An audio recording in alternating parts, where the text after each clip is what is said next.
for coming tonight. My name is Laura DeWitt, and I have been involved with herbal medicine for 30 years. I moved here from England. I didn't move here from England, I moved to Florida from England when I was 29 years old, and I knew nothing about herbal medicine. I was a vegetarian chef. And the restaurant that I bought at that time had a health food store with it, and we quickly learned all about herbal medicines and how to help people restore their health. But in those days, 30 years ago, there wasn't very many options in terms of solutions that were herbal and safe for people. But also in those days, there wasn't so much ill health, I have to say. People looked differently. They weren't as obese as they are these days. And one of the things I'm passionate about is that it just seems that our health system isn't really serving people. I'm sure you will agree because you're here tonight for the information. So tonight we're going to talk about some herbs that are better than drugs. And I don't work in my stores anymore. I retired to Brevard, North Carolina, where I had a great life. And I was retired there, and I just really miss my customers and sharing the information. So I came on board with Eurofarm, Terry Naturally, as an educator. And so I go around the country working with store teams and also talking to consumers about ways they can support their health that will provide side benefits, not side effects. So over the last 30 years, I've been really lucky and fortunate enough to see my customers that were maybe 60 when I started my business age, and I've seen what they've done and how well they've aged. And it's been quite a journey, and I'm extremely grateful to every single one of them for teaching me something about how I want to live in my later life. And I have a friend that says, when he does a lecture, he's a doctor, and he says, I hope you all die young at an old age. And that's my goal too. I don't want to spend the rest of my life being in pain or having chronic inflammation. I want to live, and then die. Hopefully I'll fall off my horse or maybe have a bike accident, but I certainly do not want to have the journey my mother had, who died of heart failure. So here are the statistics. The average lifespan in the US is now 79 years old, is when most people die. The average health span, though, is 63. That's 3 years old now. Isn't that shocking? That's when people start to really begin to suffer with the onset of chronic illness. And you're nodding because you're a naturopathic doctor, so you see it in your surgeries every day, I'm sure. So we end up living 20% of our lives in a condition of serious illness. And these are diseases that kill us based on inflammation. Way back when we would die of bacterial infections, and now we die of diseases that are completely controllable by the fork, which I call our weapon of mass destruction. Because what you put in your body every day determines what your health outcome is going to be 20 years down the line. The other way of thinking about it is, when is the best time to check on your health? Well, it was 30 years ago, people. You should have been thinking about this 30 years ago. I know I was, and I feel very lucky that I had some education so that I could start putting things in my body that I feel have really served me well. So much so that I'm healthy, I don't have any pain, I'm very active, and I feel always optimistic. So what do we think about illness? People think about illness as being not having disease, right? Or I haven't had a cold in ages, but I'm kind of tired, and I don't sleep very well, but I'm not sick. Well, to me, that's not healthy. Healthy is having lots of energy, sleeping well, having a good mood, being capable of moving our bodies without pain. So we have a doctor that works closely with us. He's an epigeneticist, and his name is Dr. R.J. Gold.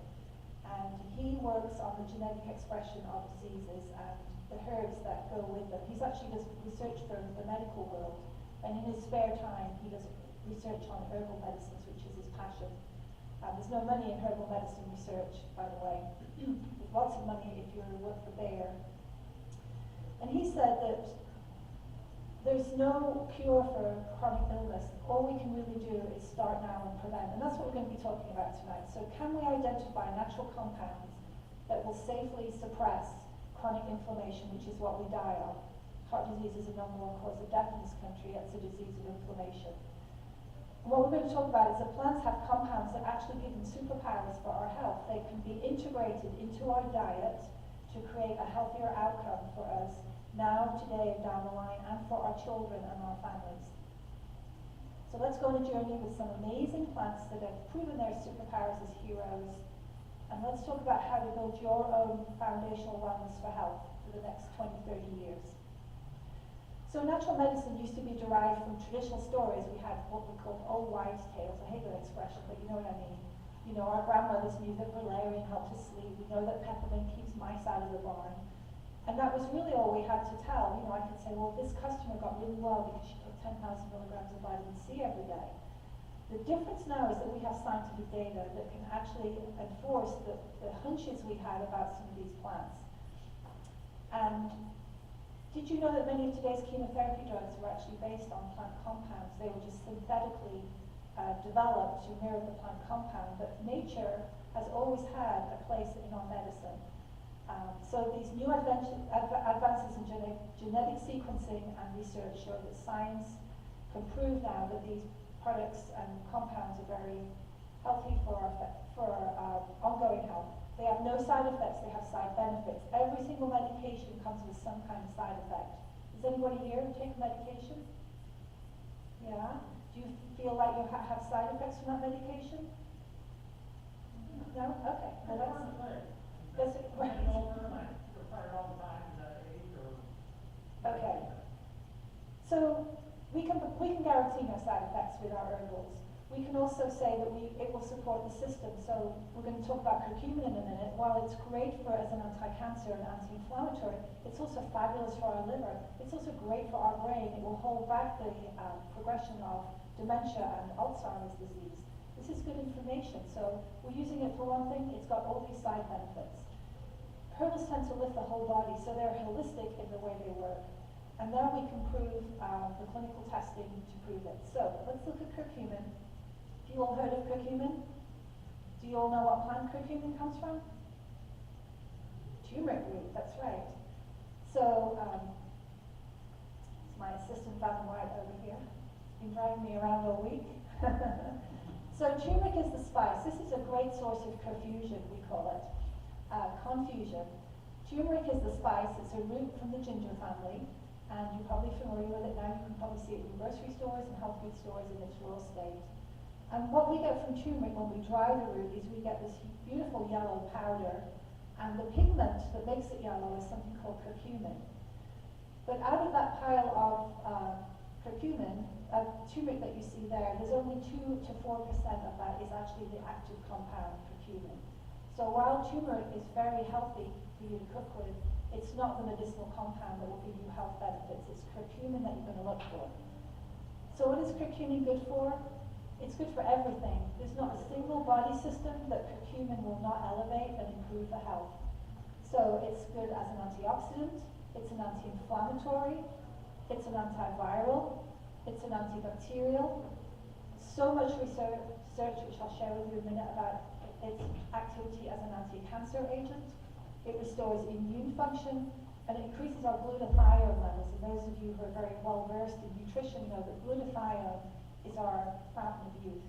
It's what keeps us from aging. It's our master antioxidant. So most of the time people's glutathione levels are low. They're certainly low right now because we've been exposed to these new viruses for 2 years, and our bank account is low.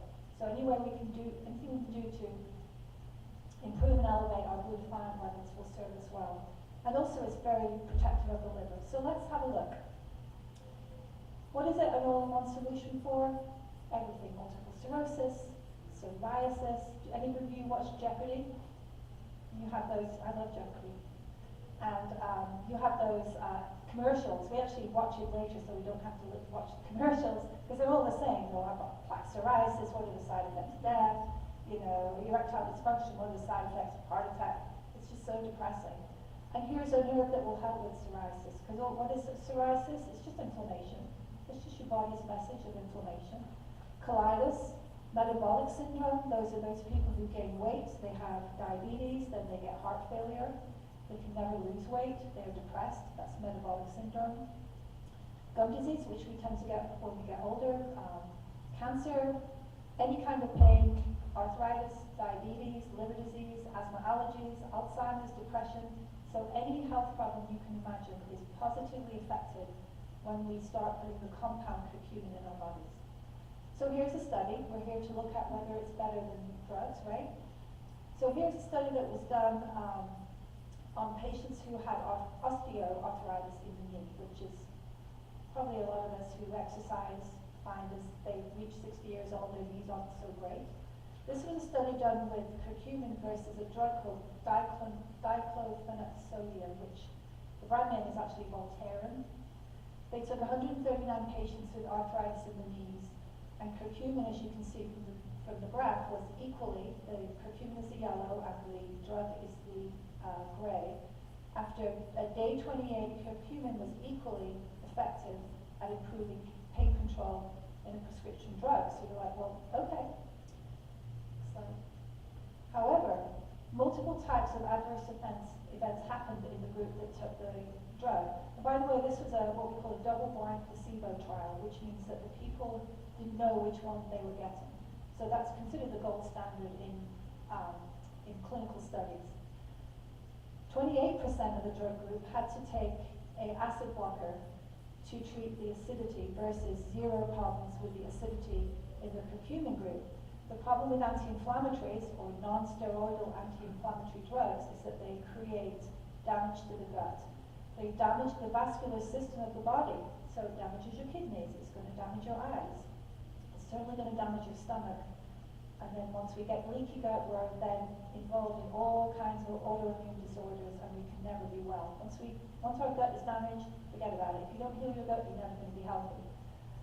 So this is a study. So in that study, it was shown that the curcumin extract was as effective as the most popular drug, but with none of the side effects, none of the reverberations about having to come off the trial, having to take another drug to deal with the side effects caused by the first drug that they were testing. Here's another study, 45 patients who have rheumatoid arthritis. Now, rheumatoid arthritis is not osteoarthritis. Osteoarthritis is wear and tear, right?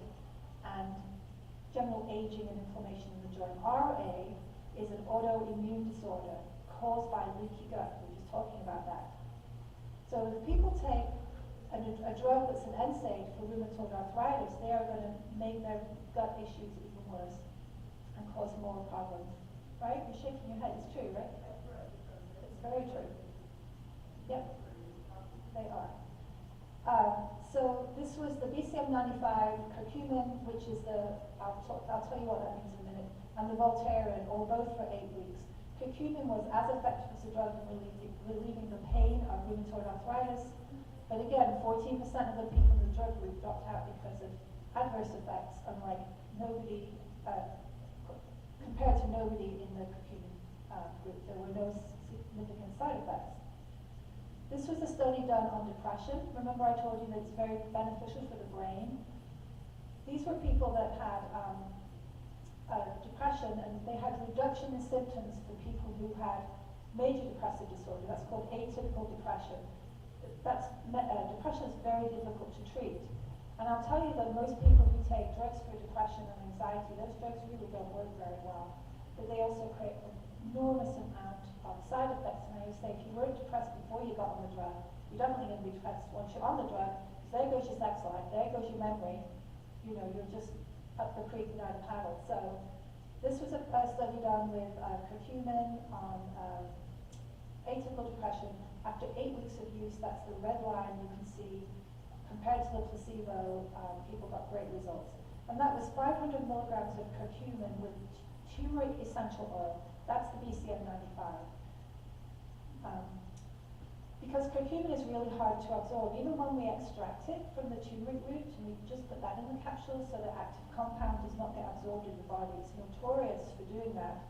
And people in India know this because when they cook with ghee, that's when they put the turmeric into the fat, because it disperses and absorbs better with the fat.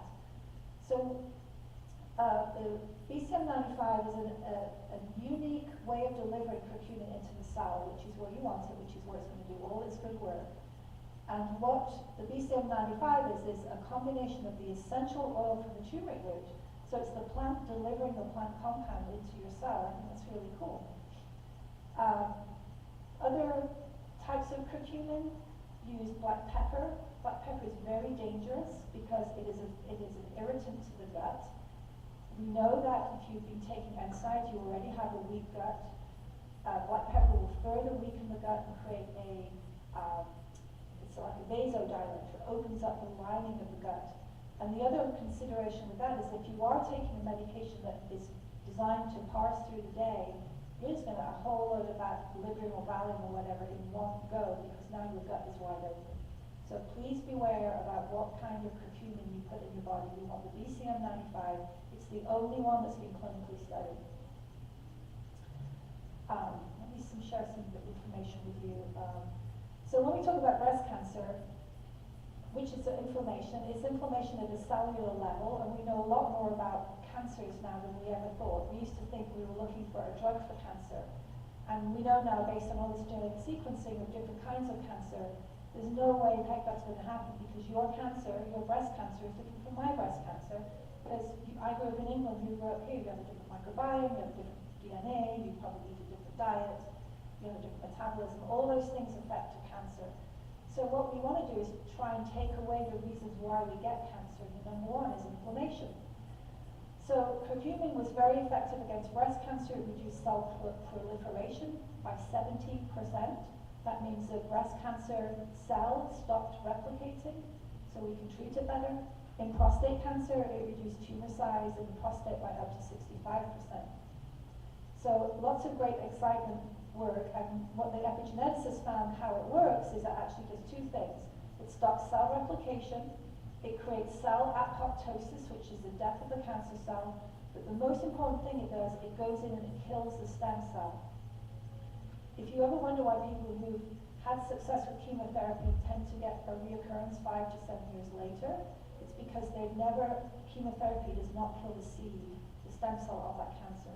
So that cancer then learns how to be chemo-resistant, and it'll pop back up in some other form of cancer down the line, and is at that point usually untreatable. And also the other issue with chemotherapy is that sometimes, most of the time, doctors can't use enough chemotherapy to recover the patient because the chemotherapy itself will kill the patient first. So it's a massive jigsaw puzzle for oncologists. So the fact that we have some of these compounds that are online with all their research and all the data shows that we can start using these to prevent, which is our best way to stop the spread of cancer. Let's see. So this is 750 to 1500 milligrams of the BCM95 curcumin. The studies were done with the 500 milligrams. That was the clinical study. We're all done with those. I am not a doctor, but somebody reached out to me who has very serious cancer. It's stage 4 breast cancer that has metastasized to liver and brain. And she's sick of having chemo, and so she wondered what the dose might be. She wants to get on some of these compounds. She went to a lecture and learned about them. She reached out to me. So I found out the information about what doses they're using now in oncology settings. And they're using 3 of the 500 milligrams 3 times a day to get these kinds of results that we're discussing tonight. So that's a good guide for me. And that's actually what these oncologists are using now. The other thing they're doing with curcumin, the other way it is helpful for cancer is it makes the cancer cell more chemosensitive. What that means is if we preload curcumin into a patient who's having chemotherapy tomorrow, we can give her only 50% of the chemotherapy because those cancer cells are now more open to receiving the chemotherapy that will kill them. So doctors are using it very proactively now to help reduce the awful side effects and outcomes of people having to take chemotherapy. And as I say, in most of the cases, they cannot use enough chemotherapy to kill the cancer because it will kill the patient first. So that's why we're not really making any headway with cancer. And we'll talk about that in a bit too. So one of my favorites is grapeseed. I love to drink red wine. I always counsel my people when I put them on nutritional programs, do 80% great. Everything you do for your body and your diet, do 80% great. Save 20% for your treat, whatever that might be. And I'm not a big sweet person, but I do love red wine. So that's my 20%. That's a good rule of thumb to keep me healthy. So What is grapeseed great for? It's good for almost everything. Oh my gosh. It strengthens the immune system. It's really great to assist the liver in processing toxins and spend hormones. We are living in a different society than our grandparents and great-grandparents lived in. We live in a toxic soup. We have never had more chemicals around us and in us at any time in our existence, and it's creating havoc.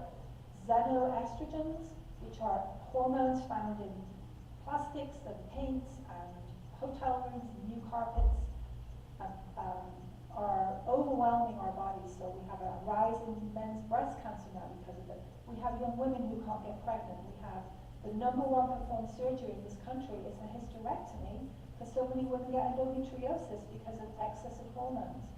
So if we can put something on board that assists the liver in keeping that level down, there's nothing we can do about the environment. I guess we could walk around in the chamber of some kind, but that would be good to do. It's an anti-inflammatory, it's a great antiviral and antibacterial, and it's also anti-cancer. Let's see. So grapeseed, the superpower of grapeseed, the superpower of turmeric is curcumin, the superpower of grapeseed is something called oligoproanthocyanidins. You just call them OPCs. And have you ever heard of people who go to Mexico and they get almond, what do they call it, apricot seeds and chew them for cancer? It's because they have some cyanide in them. The seeds, all pips and seeds have a little bit of cyanide. This can be really actually beneficial for us. And they are OPCs, and they are the most desirable that we want, and we want the OPCs and not the tannins. So here's my friend Cheryl has this analogy when she does her education, and to make you understand what you're looking for. OPCs are absorbable, tannins are not. And tannins are what you find in tea and red wine that make you pucker up. That's a tannin. And tannins don't really have any health benefits for us, but the OPCs that are found in grapeseed really have a lot of benefits. So if you have a Chihuahua and your neighbor has a Great Dane, you have a doggy door that fits your Chihuahua very nicely, but the Great Dane can't squeeze through it. That's kind of how you can think about taking grapeseed extract that has a lot of OPCs and very few tannins. You want to put the OPCs in your body, not the tannins. So here was some really great research that was from 2018 on the effects of OPCs from grapeseed on colon cancer tumors. And there's 3 types of clinical studies that they do when they test medications or try and find out compounds that are effective. They do in vitro studies, which are in Petri dishes. You probably did them in science labs. There are in vivo studies where they take the material from the human and put them in an animal, usually mice or rats. And then they have human clinical trials. Curcumin has already had 35 clinical trials, which is very impressive, and has had over 73 clinical studies done on curcumin. This was grapeseed. So these are tumor sizes at day 1. And what they did was they took a colon cancer, stage 4 colon cancer tumor out of a person, and they xenografted, they inserted it into a poor mouse. I'm an animal lover and I don't like to think about this, but this is what they do. And then they inject that tumor with different compounds. It could be a chemotherapy drug, it could be whatever they're testing. In this case, they wanted to know how effective OPC might be against these tumors. So this is a different source of grapeseed that had the tannins in it we talked about, and very few of the OPCs. And we see not much happen to the tumor. This is the French grapeseed extract, which is very high in the small OPCs, the little chihuahuas. 65% reduction in tumor size by day 13. So that was really impressive research. And again, that was 2018. We've got lots more studies since then. Why does that work? How does it work? How does it help reduce that tumor cell? Well, we know that all cancers trace back to abnormal functioning cells in the body. A cell has a healthy life cycle. It's all happening in us all right now. A cell is born, does its job as an eye cell or a brain cell or a skin cell, and then it dies. And we have a gene in our body that tells it to leave. And that's called a healthy life cycle of a cell. Tumors are formed and cancers are formed when that cell is exposed to oxidization from the environment, maybe some xenoestrogens, maybe you inhaled some bleach that day. It damages your cell. the chromosomes of the cell are damaged, and then that cell becomes a damaged cell that will become a tumor. It will not leave the body, it will just stick to other damaged cells, and that's when a tumor starts to form. So, how did grapeseed extract work? It actually works to support the healthy cell. So it stops the cancer from forming in a cell. And at my store in Florida, we do what is called live blood cell analysis. Has anybody ever done that? Yeah? It's fascinating, isn't it? You get a little drop of blood, they put it on a slide under a microscope, and you can actually see your cells. You can see white cells, healthy red blood cells. You can see uric acid, inflammation. It's a great window into your health that day. And when we look at analysis of our customers' cells, we can see some are nice and round and healthy, and some are starting to degrade. Those are the dangerous ones that can form tumors if we don't have some of these antioxidants on board.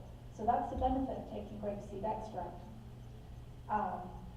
So they took OPCs, and the other point I want to make is that the statistics on cancer in particular are staggering. And according to the American Cancer Society, almost 5,000 cases will have been identified every day in 2019. That's 1 in 3 people. Estimated new cancer cases from 2020 to 2040, 2020, 19 million, 2040, estimated 30 million, and half of those people will die. We are not making any headway in the war against cancer. So that's why these geneticists are they're looking for more options, looking for ways to prevent it happening, because once you have cancer, it's very hard to treat. So do the work right now while you're healthy. Put these compounds on board in your body right now to protect you for the future. So we're not predestined to be sick. 95% of cancers are caused by the environment, only 5% by genetics. So you are not determined to get breast cancer if your sister or mother had it. We used to think that, we know now that's not true. It's all caused by your environment, what you eat, what you breathe, how you think, and your lifestyle, whether you exercise, whether you're stressed, because it damages the cells. So that's where our OPCs come in.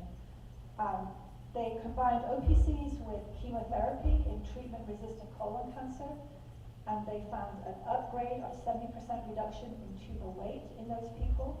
OPCs led to a 71% reduction in cancer stem cell formation, which were the seeds of cancer we talked about. Published additional research reported that French grapeseed can stop the DNA in cancer cells from replicating and spreading. So again, some of these cancers like melanoma that spread through the body we may not know about, OPCs are great, that's in their wheelhouse. So what if we combine the powerful OPCs with curcumin? We can get even better results with cancer, because now we have 2 different ways of attacking a cancer cell. It's a 1-2 punch. So heart disease is the #1 killer in this country. My mother died of it. And heart disease is actually what we call the cycle of death. This is all really depressing, isn't it? There's going to be a song soon. It's all going to be really happy and give you some great solutions. So remember I talked about this, the oxidative stress of the cell, and the cell goes on to become more healthy, then it forms a tumor. Well, in heart disease, how that works is the damage to the cell damages the blood vessels too. And it creates an overreaction in the immune response. For years we've been saying cholesterol is not the problem, it's inflammation. Cholesterol is not a problem for you guys, it's inflammation, it's a problem. When we have an overresponse of the immune system, we then start to deposit cholesterol that is healthy and calcium deposits on the arterial walls, and that's plaque. And that's why your doctor wants you to take cholesterol medications, but that's not the issue. The issue is the inflammation process in the first place. So then once we get those deposits along the arterial wall, we get more oxidization. So it's this vicious cycle until at some point the heart gets weaker. So OPCs are beneficial flavonoids for reducing blood pressure.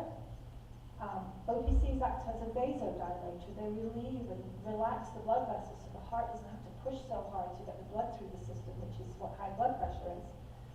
They did an analysis of 16 studies involving over 800 patients, and it confirmed the effectiveness of grapeseed extract in lowering high blood pressure very effectively with no side effects. It improves arterial health and protection versus stroke.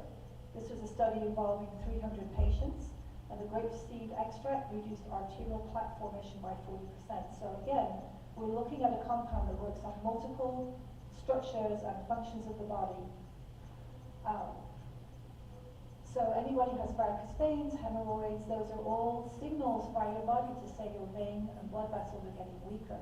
When you have those veins that come to the surface of the skin, that's a warning sign. Do something for your arteries, strengthen, get them springy again.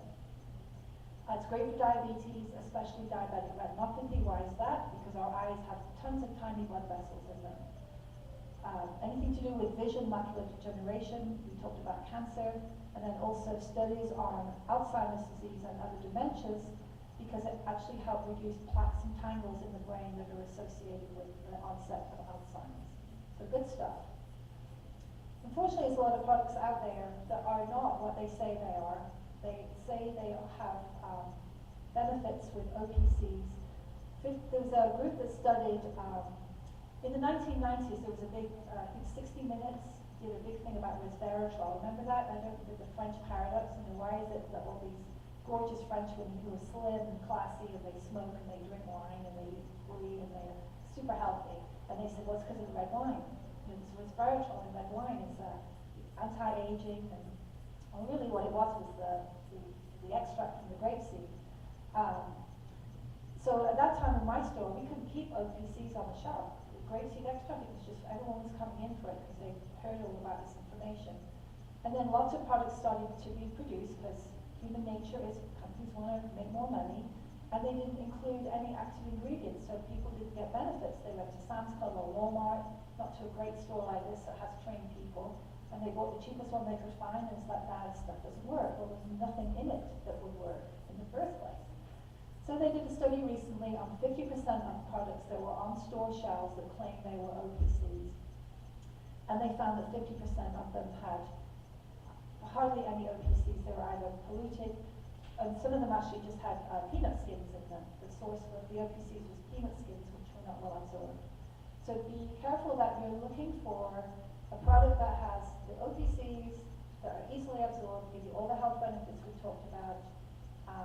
You don't want the ones that have the polymeric cyanidins, aka tannins. So look for one that's tannin-free, and the dosage of the grapeseed extract is recommended 150 to 600 milligrams a day. I take 400 milligrams every day. I take 500 milligrams of curcumin every day, and I take 400 milligrams of grapeseed extract every day. Because I want to protect my cells and I want to protect my heart. Are you all with me? So my third favorite superhero that is better than drugs is Boswellia serrata. And Boswellia is a beautiful plant. It was mentioned in the Bible because it's known as frankincense also. It's mentioned throughout the New Testament, and of course it was one of the gifts to the baby Jesus from the Magi. And it's actually a gum that's reaped from a tree called Boswellia serrata that's grown in North Africa and India. And they gather up the gum, and that's the therapeutic potent part. And Boswellia is really good for inflammation too, but a specific kind of inflammation. We say that curcumin is our quarterback on our inflammation team, and Boswellia is our field goal kicker. Because what Boswellia heals is fibrox inflammation. And that's all the inflammation of your lungs, inflammation of the gut, so leaky gut, irritable bowel, ulcerative colitis, Crohn's disease, that's all fibrox. Gout is fibrox. People who get skin issues like psoriasis, eczema, rosacea, that's fibrox inflammation. I say asthma, allergies, COPD, that's all fibrox inflammation. And brain tumors, they are also fibrox inflammation. So here's a graph showing the two pathways of inflammation. All inflammation comes from this thing that we have called arachidonic acid. And the leukotrienes are interesting. That's what was killing people in COVID, the cytokine storm of inflammation that people had once they got in the emergency room. And those are a pathway of inflammation. And Boswellia inhibits all of that, reducing the activity of inflammatory leukotrienes. So, as you say, easy breathing, great for the joints, great for the gut, and also great for cancer. Lots of research on Boswellia for cancer. It's really exciting. The extract from Boswellia we're looking for is something called AKBA. It's alpha keto beta boswellic acid. Easier to say AKBA. I'm really proud that I can always remember that. I was really stressed out about that. Can I say it tonight? loads of research for cancer, particularly with pancreatic cancer. Dosing with the key compound in Boswellia acta is associated with a 70% reduction in tumor size. And this was again another animal model where they took a tumor from the pancreas and put it in an animal and gave it the Boswellia. 70% of asthma patients treated with Boswellia had improved lung function. 63% of patients with chronic diarrhea and colitis achieved remission. And combined with curcumin, Boswellia worked as effectively as the drug in relieving, that's Celebrex by the way, that's what it's known as, in relieving arthritis pain. Also in Europe, Boswellia is used as a medication to treat, a prescription medication to treat brain cancers, and very effective. And I have a personal story about that because a number of years ago, probably 10 years ago, a woman, a customer of mine, had a 5-year-old son, and he had a brain tumor, and he was being treated at Shands, which is in Gainesville, Florida. And she came in the store, he'd been sent home, and the tumor was inoperable. He was only 5 years old, and she, of course, was desperate for anything she could find out. And sometimes, you know, in health food stores, we get people who have gone to the doctor first, and the doctor says there's nothing more they can do, and then they come in, and it's like the worst case scenario where you have to help them. And luckily, we knew about the treatment of for brain tumors using Boswellia combined with curcumin. So we told her about this. She said, I'm going to try anything. She wanted to save her son's life. So she gave this little kid high doses of curcumin and Boswellia. And the end story is that the tumor shrank so much they could then operate and take it out. It had relieved it from the neurons that it was wrapped around because it shrank. I'm still getting goosebumps. I get goosebumps every time that story. So that was to me a complete wake-up call about the absolute power of these medications, of plant compounds. So 2 studies in India found that Boswellia was more effective than the most popular drug for ulcerative colitis, and that 82% who use a Boswellia achieve complete remission. 82%. Some of these drug companies brag about 30%, success. And here's some herbs that are doing 60, 70, 80%. One I'm going to tell you has a 90% impact on some of these cancers. So it is very exciting. Next slide, please. Okay. Who's used echinacea? What do you think echinacea is for? Colds and flu, right? So we use it in the cold and flu season, and it's one of the traditional medications. I live in North Carolina, and we have gorgeous echinacea flowers that grow around us. They're so beautiful. I love to see them. So this is a different species of echinacea, though. It's not an echinacea for the immune system. It's called Echinacea angustifolia. And remember I told you that in 2008 they started sequencing the genes of diseases in plants because they learned how to do it. Now they have the technology to actually look at DNA. So there's a group at the University of the Academy of Sciences in Hungary. We're looking at different species of echinacea to see what the compound was that helped it stop colds and flu. And while they were doing this, they found that this particular type of echinacea had no effect on the immune system. What its superpower was, it actually was an endocannabinoid that worked on the brain chemistry. It helped produce more serotonin, more dopamine, more GABA, and something called anandamide, which is what drug ecstasy is. Drug ecstasy gives you a powerful blast of anandamide. I'm not recommending that you will start using that therapeutically, but it gives you a joyful state of being, a happy way of going. And so we know that the endocannabinoid system plays a role in multiple body systems.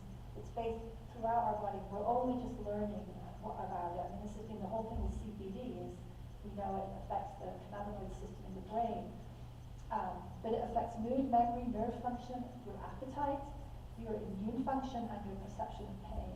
So these are natural compounds in plants called phytocannabinoids.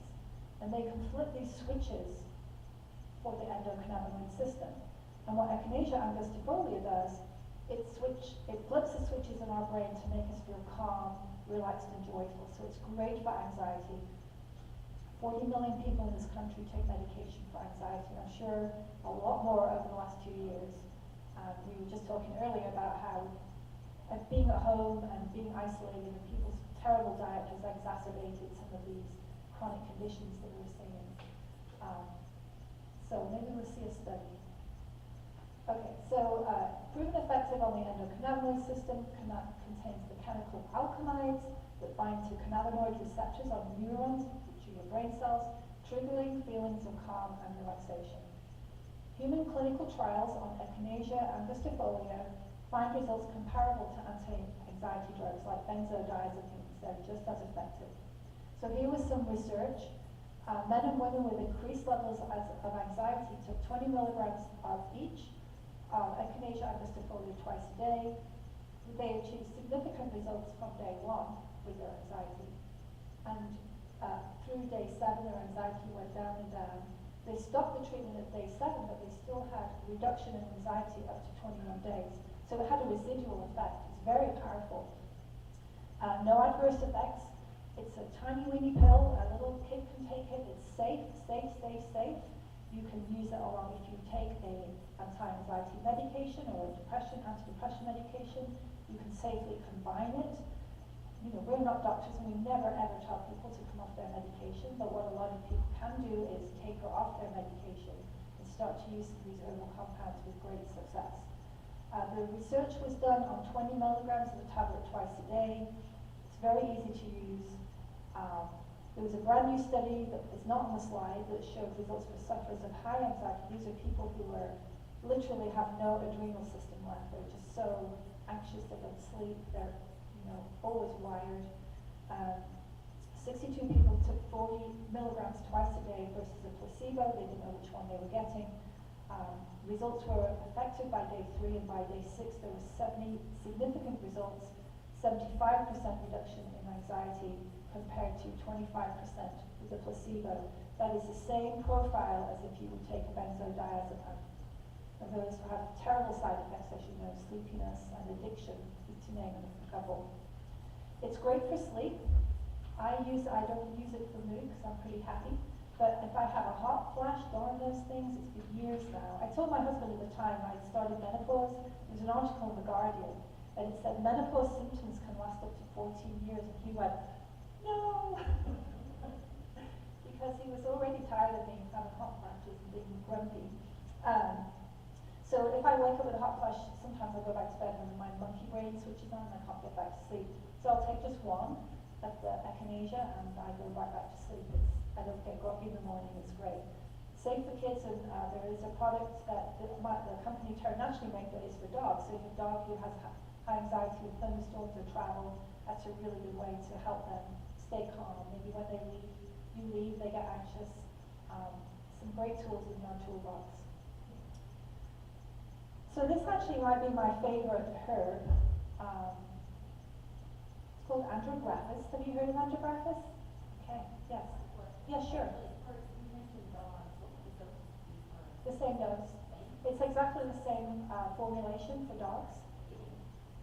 Well, you probably just give one, but again, herbal medicines work different in different people, so we always say, if you're using it preventively, start low, go up. If you're using it for chronic illness, start high and go down.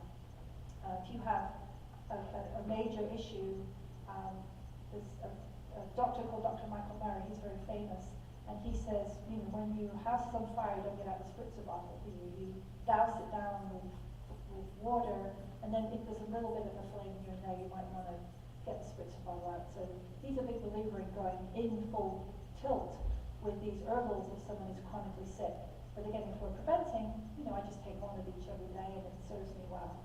And so for dogs and children, again, just start with a small dose and you can just see the reaction. They're safe. There's no...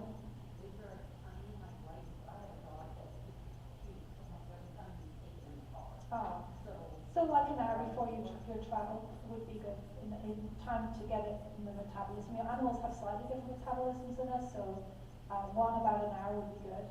I find when I take it, I just chew it. It works within 10 minutes for me, for sleep. Does that answer your question? Yeah. Okay, great. So Andrographis is known as the king of bitters, and it's been used for 3,000 years in Ayurvedic medicine, which is a medicinal tradition in India. And it is nature's multitasker. It is a systemic heavy lifter. It is incredibly strong antibacterial. So one of the things that's happened in the last few years with the onset of overuse of antibiotics is that we've created these drug-resistant bacteria that are very dangerous. And many people know, if people go to hospital, they get MRSA, and it's just a massive task to get them better. So if we can find herbal compounds that work just as well as drugs, or maybe better than drugs, we should be using those instead of using antibiotics. And I'll tell you that in England now, pediatricians actually have to write for permission to use an antibiotic with a child. Now that's progress to me. But you still find customers coming in with ear infections and their doctors have prescribed an antibiotic when an ear infection is viral. It's not going to work anyway. But in the meantime, they've destroyed their gut microbiome, setting themselves up for all kinds of problems. So, Andrographis is a great tool in our herbal toolbox. Every 15 minutes in the world, somebody dies because of a drug-resistant bacterial infection, especially, in other countries that don't have, the sophistication of knowledge that we do. It's a great antiviral. It addresses all viruses. When COVID started, I started pounding the Andrographis, and it was used in the 1980s for AIDS in Britain. It was very effective. It's great for herpes. People get cold sores or genital herpes. It's fantastic for liver disease. I take it because I want to keep my liver healthy. That's why I use it. But then I get all these other protective functions. It's much stronger than milk thistle for the liver. And the fastest growing disease of the liver these days is not cirrhosis, it's non-alcoholic fatty liver disease. And that's created by people's diet. It's fermentation in the gut because of high sugars or obesity, that then the liver starts to store all those sugars and all those xenoestrogens, and the liver just gets bigger and bigger because it creates a new fat cell to store all this stuff. It's just overwhelmed and can't process anymore. So the liver just gets bigger and bigger. And unfortunately, the liver gets so clinically dangerously big, you don't even know you've got it until it becomes a critical issue. So again, preventive is always the way to go. Your liver is very important. And we had some anecdotal evidence, this is not a study, somebody who actually reversed sclerosis of the liver with high doses of Andrographis. So that's something that they're looking into, because that would be very exciting. Would prevent all those liver transplants. It's an anti-cancer. Can you have the next slide and we'll see what's in there. These are the clinical studies. Andrographis relieved the intensity of key symptoms of respiratory infections, fatigue, sore throat, etc. in 2 days. By the 4th day, there was a significant decrease in all symptoms, including some of the more annoying residual symptoms that we get. Andrographolide, which is the extract from Andrographis, you want to make sure that the Andrographis you're using is standardized for Andrographolide, just like you would. Now you know you're not going to take turmeric, you're going to take curcumin. You want to take Andrographolide. It's been shown in preliminary testing to block the receptors targeted by COVID-19. So COVID-19 works if you put it in your body, it has to get in your body to work, and then it hangs around and waits for a cell that it likes. And not all cells have COVID receptors on them, but some do. And then it gets in the cell and it takes over the cell and replicates, and then you have COVID. That's how it spreads in the body. So if we can protect the cells from not receiving that virus, the cells will stay healthy. And that's what Andrographis did when they studied the genes of how it works. Pretty fascinating. It's effective on its own and in combination with standard treatment against colon cancer. And what we found in the combination, this is the herb I was telling you earlier, that it had even high scores as an anti-cancer. It had 90% inhibition of breast cancer cells and a 60 to 90% in the study inhibition of the people that took part in the study for prostate cancer cells. This is really exciting stuff. The most recent study, remember we did the study with the grapeseed extract with the tumor sizes? They went back and did that study with Andrographis. It reduced the tumor by 90% in 7 days. So imagine if we combine all that together, because it addresses different pathways of cancer formation. Andrographis also reversed the resistance to chemo for colon cancer. And when we combined it with the curcumin, they got even better results. So again, these scientists and researchers and doctors are now combining some of these compounds together in a cluster to get even better outcomes with cancer patients. You want to make sure you take 400 milligrams of andrographis, standardized for 80 milligrams of the potent part, which is the andrographolide.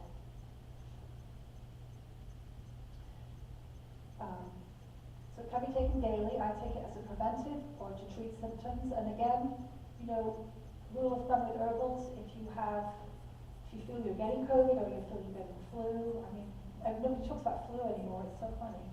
I'm sure that will be on the rebound.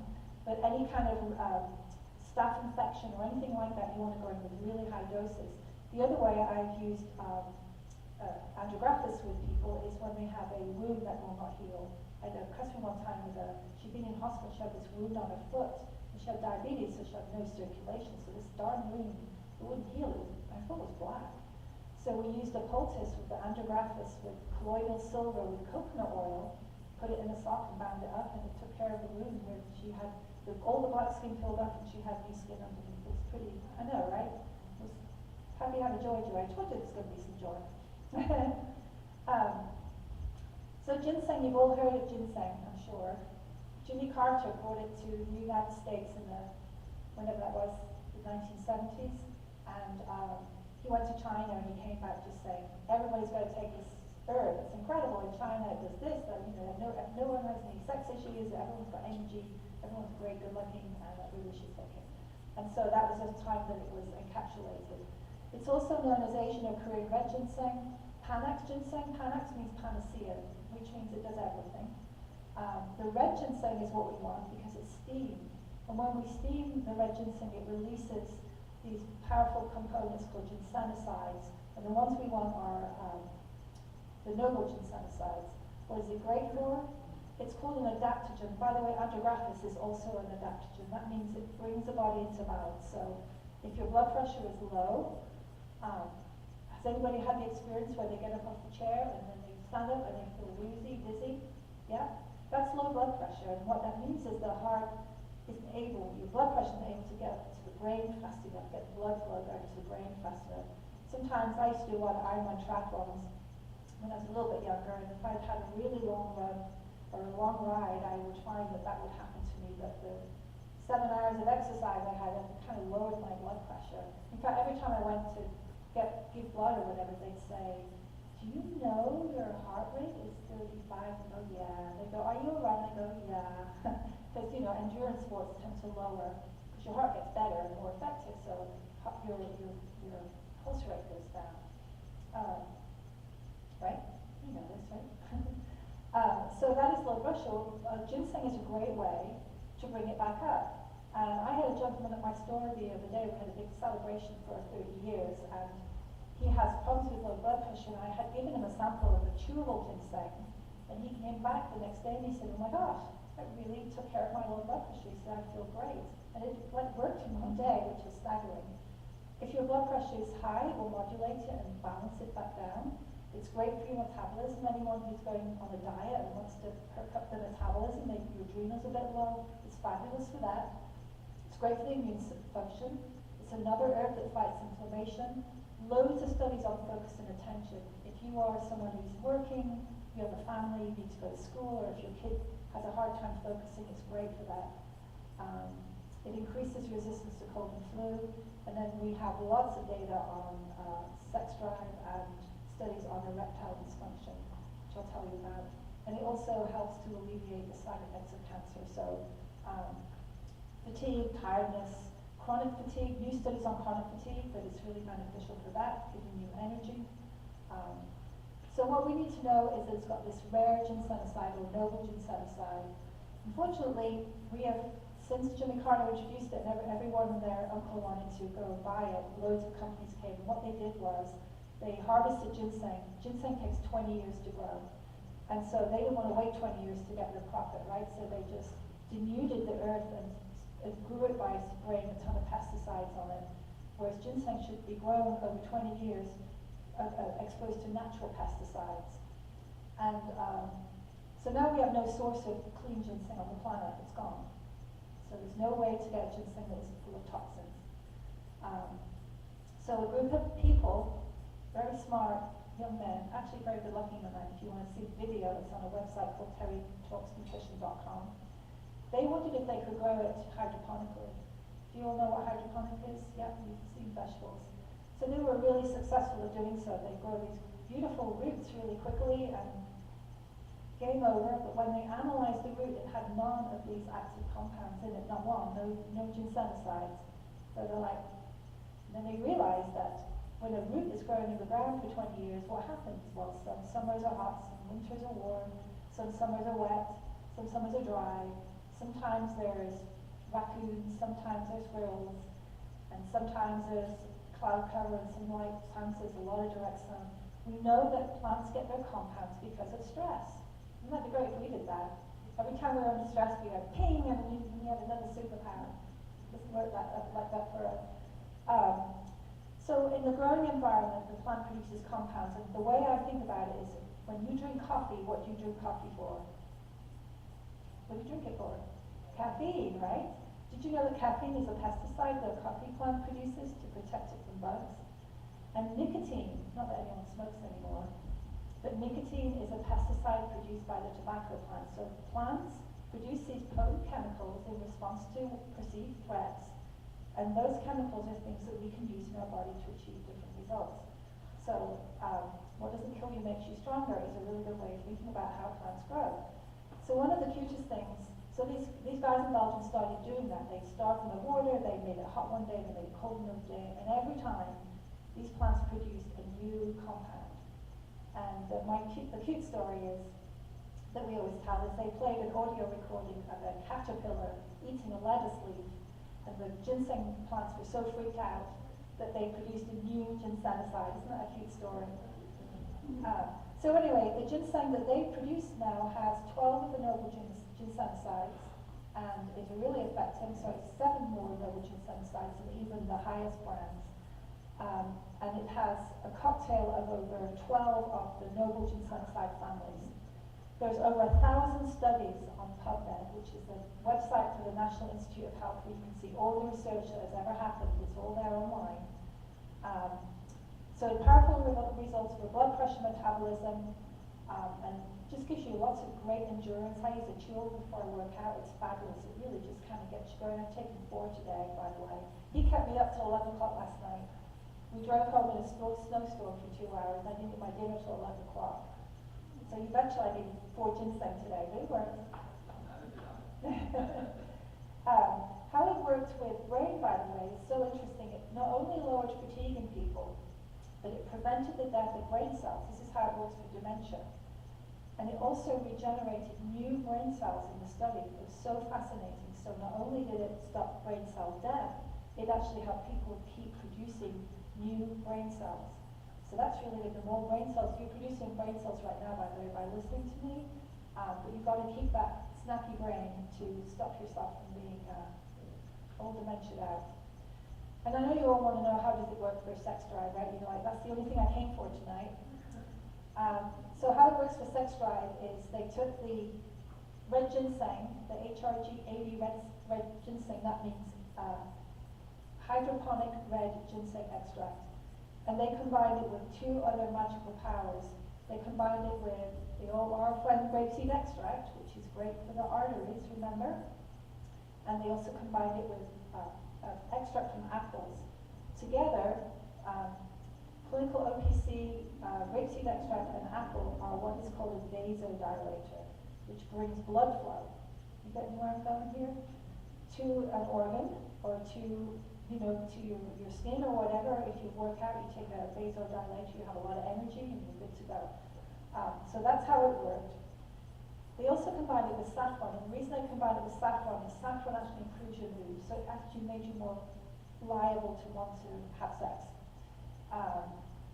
So it also allows for more free testosterone, and so not only is it a vasodilator, it's a blood flow encourager, it helps with free testosterone. So here are the studies. They did a double-blind placebo study of 60 men with mild to moderate erectile dysfunction, And I didn't know, but there is an international index of erectile function. Did you know that? Well, they measured it against this index, and they found that 66% of the red ginseng takers reported improved erections, and the placebo group had no changes. Another study was done with 86 men with ED who were treated with red ginseng for 8 weeks. They had improved erections and improved sexual satisfaction. And other studies showed improvements in every single measure, so they reported they just had a better time overall. So it works like Viagra, but it's not a Viagra. It will work over time like a Viagra. It's not what we call event specific. So you pop a Viagra, you're good to go that night. But it's also extremely dangerous. Massive increase of heart attack or stroke in unhealthy individuals who use Viagra without caution. So we tell our customers it's something that you've got to put in your body every day, but it will work, sometimes 8 weeks, sometimes it takes 12 weeks, but once the herbs build up in the system and the vascularity improves, you're going to see the same kind of results as you would with Viagra. There is now a female version because we complain, why isn't there a female version of this? If it's so great for guys, don't women need this? And we got a combination of ginseng with maca. Maca is a wonderful herb from South America that really energizes you. Ashwagandha, which makes you feel very calm and soothed. And rhodiola, which increases energy. Most women reported that they didn't want sex. Their libido was low because they were just plain tired. They just were not interested because they had so much going on. So rhodiola actually binds to estrogen receptors, allowing more active estrogen. So great for women on the other side of menopause who need more of this active estrogen to help. And it's also great for young people who are trying to get pregnant and are having problems. It traditionally has been used for boosting fertility. So we call HRG80 the balancer, the great balancer, and it makes a resilient path to health for you. So that's it. And I want to thank you for coming. I will take some questions. I just hope that you've come out of this thinking that there are new hopes for treatment of some of these chronic diseases without having to resort to medications that have multiple side effects and create more health problems down the line. And of course the key to it, Dr. RJ says, the key is prevention. How do we prevent? Change your diet.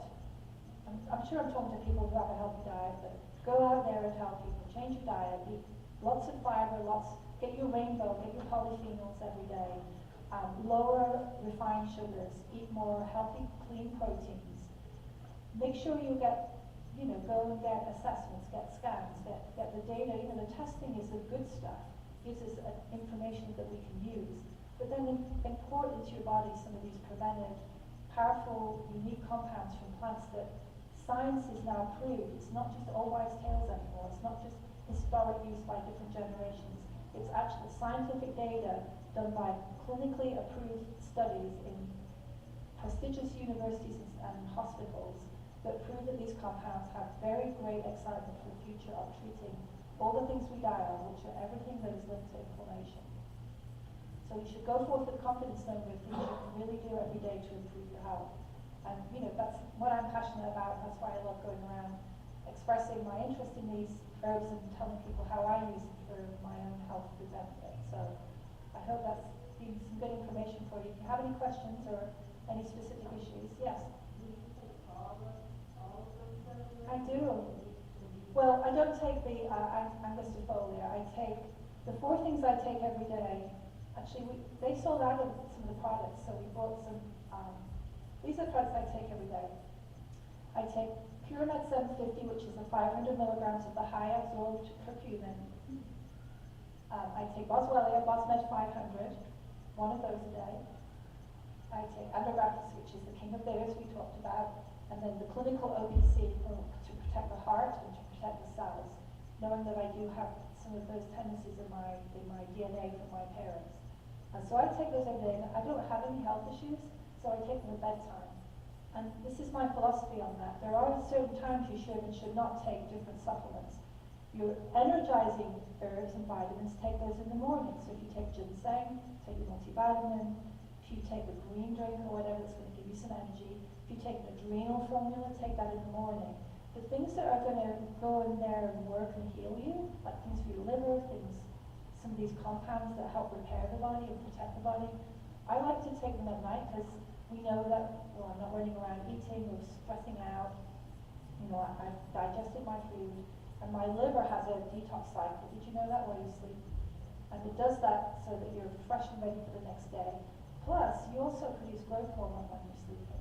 That's why when people sleep, they actually did this study on, they did this massive study. It was thousands of women in England, and they were nurses. And originally they tested it for hormones, and that's when they found that the estrogen, like the Premarin that they use, was actually causing heart attack and stroke. And they actually stopped the study because of it. But one really interesting thing they found was that the women who worked the night shift had a 40% increased risk of breast cancer compared to women who worked the day shift. And they wondered why that was, and they discovered that it was because those women produce less melatonin. And melatonin, they have just discovered, is another preventative of cancer. So how interesting is that? Again, this is all based on this new science. So sleep is very important for very many reasons. We need melatonin for health now. We didn't know that, we just thought it was something that helps us sleep. But now we know it has immune function, anti-cancer functions. Every single cell of our body has a melatonin receptor on it. Who knew? And certainly that study, when they went back to look at it, they're like, well, that's why. But also you produce this growth hormone at night. So you want to take healing products, take your minerals. If you take calcium and magnesium, nighttime is the time to take those too.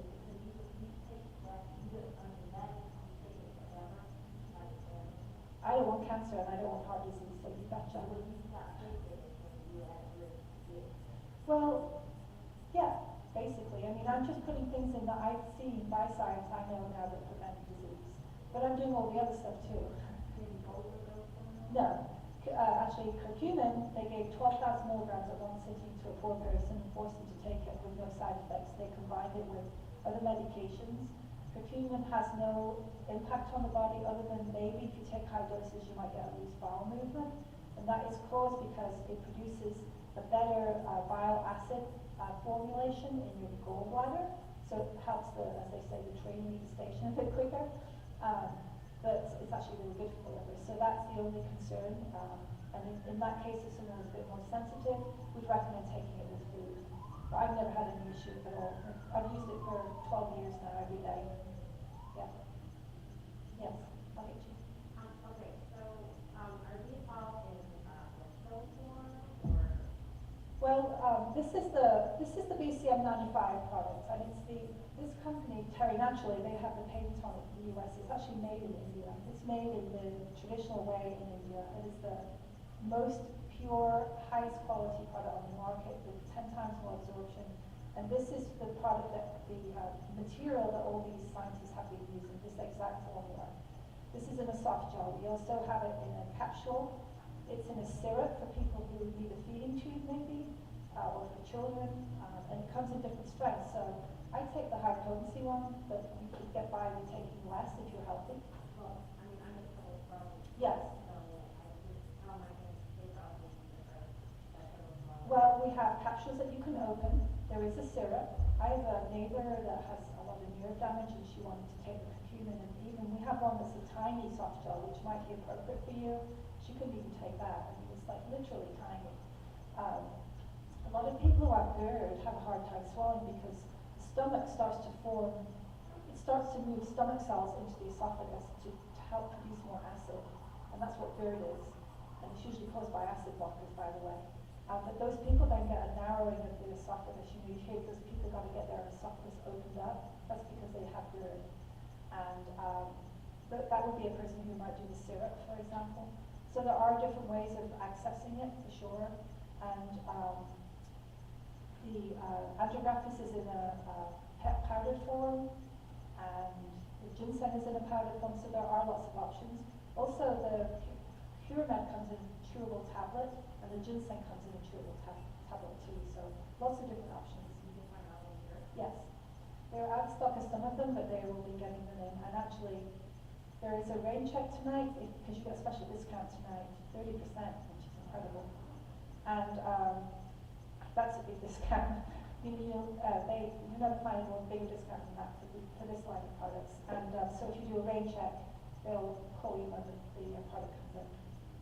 And also, by the way, in your folders are all the scientific information that go along with everything I've talked to you about tonight. And there are some amazing books, free books. I think you have the curcumin book on your, please take that home and share it with your loved ones. It's great information.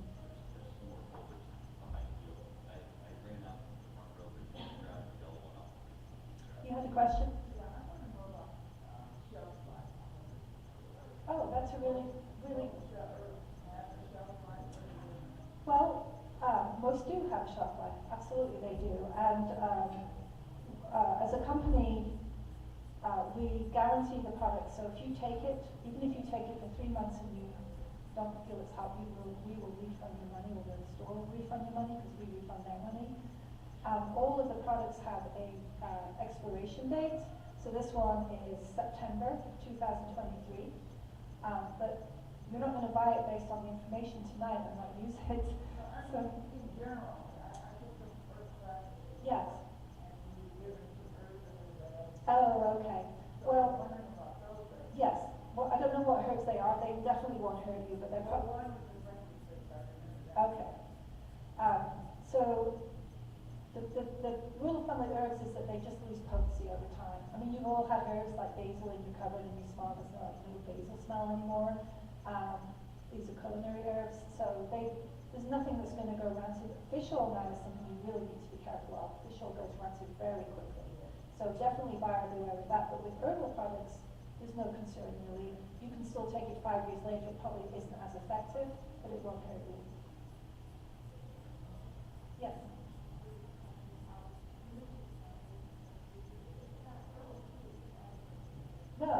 No, black tea has the tannins in it.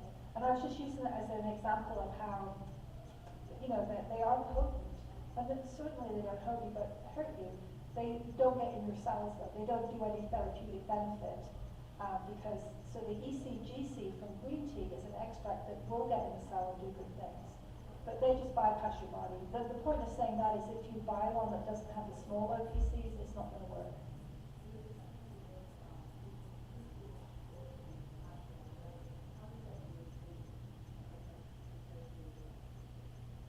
Echinacea? Okay, so that's a really good question. Echinacea works on the brain, it's an endocannabinoid. Ashwagandha is an adaptogenic herb. So it works on all the body systems. So it doesn't work on the brain necessarily, although it probably has an effect on calming, but it brings down the system. So somebody has, adrenal fatigue, or maybe you've had a period of stress and then something bad happens and you're just too high to the ceiling, there's nowhere to go. Ashwagandha is such a soothing, beautiful herb, and it really creates a balance and well-being in the body that is very beneficial for your health. Yeah. Mm-hmm. All right. Well, oh yes. How long do you recommend people to be on? Is there any long-term studies to take any effect? You said there's no side effects. How long are they testing it to know that there is no long-term side effect? Well, Indian people, Ayurvedic medicine, well, many of these herbs come from Chinese, or Ayurvedic medicine has been around for 3,000 years. And actually, interestingly, another thing that we've discovered recently, we used to think there was a blood-brain barrier. So the brain was kind of almost encapsulated in a, I used to think of it as cling film or something. But they did autopsies on Indian people and their brain tissue was bright yellow because from when they were in utero, they had been exposed to turmeric because their mother had it high in their diet. As soon as they could eat, there was breast milk with turmeric in it. So there's no compounds that have been identified that are harmful, only health benefits. And certainly it's been in use in the world for thousands of years. Because I explain this to people, the difference between medications and herbs is that medications are synthesized. They get a compound that they found usually in a plant, and they go and try and replicate it synthetically in the lab, and they make it strong. And our bodies just can't recognize that amount. It's like why doesn't acetaminophen work? Well, it completely blocks up the pain receptor. It doesn't affect the inflammation in any way at all. It's not healing you, it's just making you feel better. But it does a lot of other damage because it's so powerful. Whereas herbals, we've grown up, we've evolved as human beings and animals on a planet that is chock-a-block full of herbs. and we have eaten them, we have used them in our bodies, we put them on our skin. Our bodies know these herbal compounds. So when we use them therapeutically, the body understands the mechanism of action because it's all around us. I mean, the earth is the same earth it was, whatever you believe, millions of years ago. It's just we've done things to it, but the same water, the same air, the same plants are here that have always been here. So we just know, our bodies just know, and they're mild compounds. It's like herbs that are very good for menopause, like black cohosh. They're not estrogens. They have estrogen-like activity when they get in our body, but our body responds to that. It doesn't create cancers because it's not a powerful dose of estrogen that will cause cell growth. So that's why herbals are so amenable to our systems and why we can get really safe results with them. Yeah. Okay, so my question is, if, you know, we go to a doctor, if we wanted to learn more about herbals and different things that are good for, who would be, is there a herbalist doctor? Well, we have a naturopathic doctor here in the audience. I mean, traditionally, the health food store, your community health food store, and I know this like it's like a fabulous building. I mean, I text my husband, I'm like, there is a bar in this health food store. I mean, go figure. I mean, I took a picture, I'm like, look at this place. I mean, it's fabulous, right? But the health food store, and this is my beef with online, people buy all kinds of crap online. They take too much of things they don't need. You don't need a lot of everything. You need specific things that are proven to help your health. Spend your money on those things. But get some help. Come into a store like this that is doing education, that their staff are trained, that they have access to all this information that you are. There's so much information through some of these good websites. You can go and look on the National Institute of Health and look at the research. But your health food store is a real source of great information. And then they might know people, professionals in the community, who can give you a deeper understanding. And we have a naturopathic doctor here. Yeah.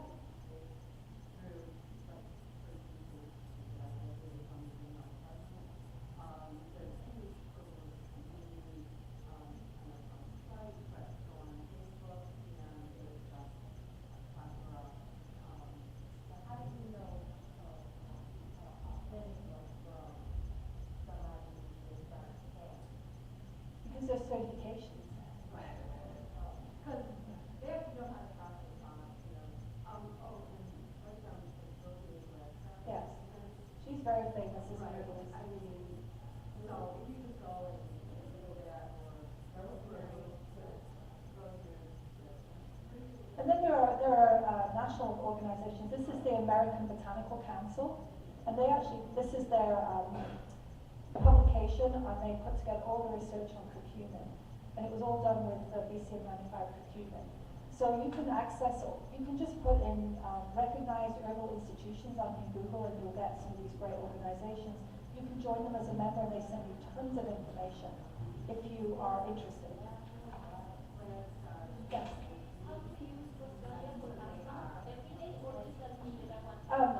Just as needed if it's a seasonal allergy or something, or asthma.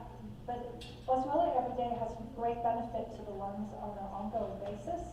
So if you have a tendency, or your child has a tendency for asthma, I would encourage you to just do that every day. And there is a formula that has boswellia, and it has herbs in there, eucalyptus and thyme and sage, I think, is in there. No, myrtle. And what they do is, your lungs have little fingers called cilia that keep the mucus moving. I mean, you exist in a bath of mucus. You don't want to stop mucus. You know, these over-the-counter antihistamines create havoc in people. You need mucus. It's there for a reason.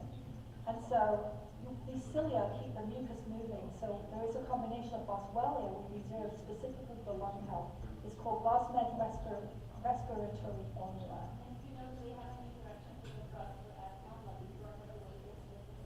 Well, bronchodilator is just a vasodilator for the lungs. And so the problem with asthma medication is it's drying all the time, and it's also a stimulant. So, you know, you want to, they're not great medications. I'm not saying don't use them, I'm not a doctor, but I'm saying you will get great results with the boswellia. I mean, in my store, boswellia is one of my fastest selling products.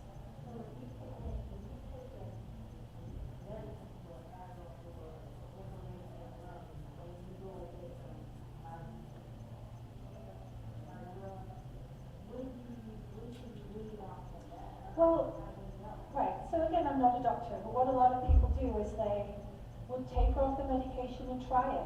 Most people get great results. Now, if it's somebody who has asthma attacks, they, just like they would if they were on the medication, they still want to keep their inhalers with them for what, whatever might set them attack off. But my guess would be that over time the lungs will get healthier. And the fact they're allergic means that they have gut issues. So again, we always want to start with healing the gut, and every single situation, that's baseline for me, is heal your gut, probiotics, do some gut healing with glucose.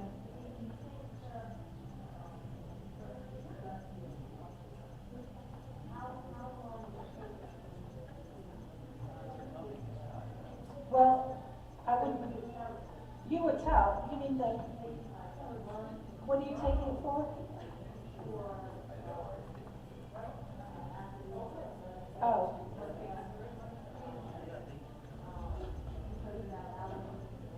Yes.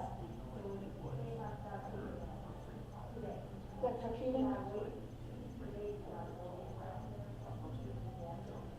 Well, if you have acid reflux, that's a whole different ballgame. And you need to heal the gut. And if you take an acid blocker, you cannot stop taking that because you'll have acid rebound. And this is why acid blockers stop acid. So you no longer absorb calcium and magnesium. Do you know that? Yeah, well, you probably don't absorb that either because why do we have acid in the stomach? Our stomach acid is the same pH as battery acid in our car. It's designed to be in that pouch, which is protective of it, so that it sanitizes our food from bacteria. It also breaks down the big minerals that we get in our food, because if we don't have stomach acid, we can't break down calcium and magnesium. That's why people who take acid blockers end up with osteoporosis, because they no longer break down the calcium and magnesium. It's a bad thing. You don't have it. No, you can. There's a protocol for getting off it. And if you send me your email, I'll share that with you. But you have to come off it very carefully. You have to take some enzymes with that. You have to start taking probiotics. And, yeah.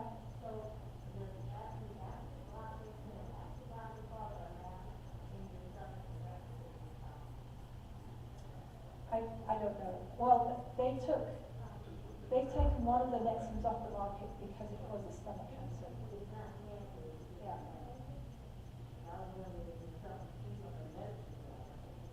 Yeah. Well, I would find out for sure what that is. But yes, there is a direct correlation with acid blockers and development of stomach cancers. They've proven that in horses too. I have a horse, and they use a lot of acid blockers for show horses. Prilosec is awful. It is awful. It causes so many problems in the body. Destroys all your microbiome. So then you have leaky gut. Then you have more gut problems. So then you need more acid blockers. One thing that would really improve your health is to find a way for you to get off that acid blocker. I give you my card and you can email me. I'm very good friends with a woman called Brenda Watson. Has anybody ever heard of her? She's known as a diva of digestion.